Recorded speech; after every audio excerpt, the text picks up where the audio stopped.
আমরা এই ফ্যাসিস্ট সরকারের পদত্যাগের দাবি আমরা রাজপথে অবস্থান করছি।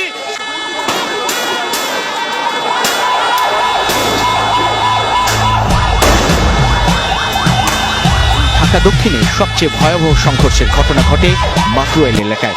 প্রায় আধা ঘন্টা ঢাকা চট্টগ্রাম মহাসড়কে অবস্থানের পর উত্তপ্ত হয়ে ওঠে পরিস্থিতি।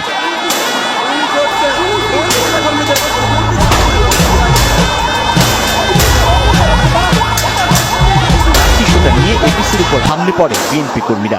তোপের মুখে একসময় পিছু হটে পুলিশ, পরে আবারও ফাঁকা গুলি আর টিয়ারশেল ছুড়ে পরিস্থিতি নিয়ন্ত্রণে আনে। দীর্ঘ সময় জুড়ে চলে ইটপাটকেল নিক্ষেপের ঘটনা।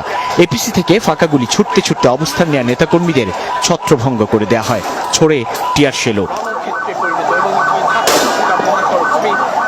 ঢাকা চট্টগ্রাম রোড ব্লক করেছে, তো আমাকে স্বাভাবিকভাবেই আইনের বিধিবিধানগুলো আমাকে প্রয়োগ করতে বাধ্য হয়েছি আমরা। বিভিন্ন অলিগলিতে অবস্থান নেওয়া বিএনপি কর্মীদের সরাতে পুলিশের সঙ্গে আওয়ামী লীগের বিভিন্ন অঙ্গ সংগঠনের নেতাকর্মীদেরও দেখা যায়। দফায় দফায় অলিগলি থেকে বেরিয়ে ইটপাটকেল ছুটতে থাকে বিএনপি কর্মীরা। পুলিশ পাল্টা গুলি ও টিয়ারশেল ছোড়ে। মাতুয়াইলে বেশ কয়েকটি গাড়িতে অগ্নিসংযোগ করা হয়। দুটি বাস সম্পূর্ণ পুড়ে যায়। দাউ দাউ জ্বলতে থাকে আগুনের লেলিহান শিখা। পুরো এলাকায় রণক্ষেত্রে পরিণত হয়েছে। সংঘর্ষে জড়িয়েছে বিএনপি, পুলিশ এবং আওয়ামী লীগও। বিএনপির সরকার পদত্যাগের এক দফা দাবিতে ঢাকার প্রবেশমুখগুলোর অবস্থান কর্মসূচির অংশ হিসেবে এই মাতুয়াইল মেডিকেল মোড়ে অবস্থান নিয়েছিল বিএনপি নেতাকর্মীরা। পরবর্তীতে বিপুল সংখ্যক পুলিশ এসে ছত্রভঙ্গ করে দেয় তাদের। এর আগে সকাল 11টা থেকে 5 ঘন্টা অবস্থান কর্মসূচির জন্য নির্ধারিত ছিল যাত্রাবাড়ির দনিয়া কলেজ সংলগ্ন চিটাগাং রোড। সকাল থেকে বিপুল সংখ্যক পুলিশ ও স্থানীয় আওয়ামী লীগ নেতাকর্মীদের অবস্থান থাকায় মাতুয়াইল মা ও শিশু মেডিকেলের সামনে অবস্থান নেয় বিএনপি নেতাকর্মীরা।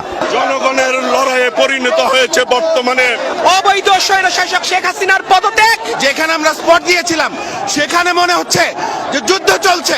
আমরা এই ফ্যাসিস্ট সরকারের পদত্যাগের দাবিতে আমরা রাজপথে অবস্থান করছি। শান্তি শৃঙ্খলা বাহিনী আজকে কিভাবে সশস্ত্র যুদ্ধের মতো অবস্থা। এদিকে ধোলাইখালেও বিএনপি নেতাকর্মীদের সঙ্গে পুলিশের ব্যাপক সংঘর্ষ হয়। নয়াবাজারে এই কর্মসূচি পালনের কথা থাকলেও পুলিশের ব্যাপক উপস্থিতিতে নেতাকর্মীরা জড়ো হন ধোলাইখাল এলাকায়।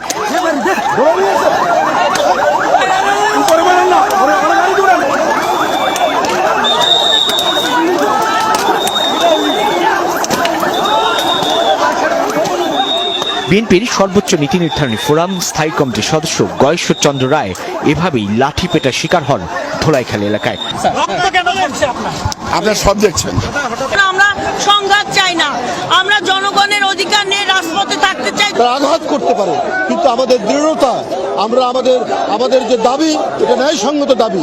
শুক্রবার নয়াপল্টনে বিএনপির মহাসমাবেশ থেকে সরকার পদত্যাগের এক দফা দাবিতে রাজধানী ঢাকার প্রবেশমুখগুলোতে শান্তিপূর্ণ অবস্থান কর্মসূচি ঘোষণা করেছিল বিএনপি, যার সময় ছিল বেলা 11টা থেকে বিকেল 4টা পর্যন্ত। পুরোটা সময়ই আতঙ্ক, শঙ্কা ও উত্তেজনা ছিল ঢাকার চারপাশে। সাইফুদ্দিন রবিন, যমুনা নিউজ, ঢাকা।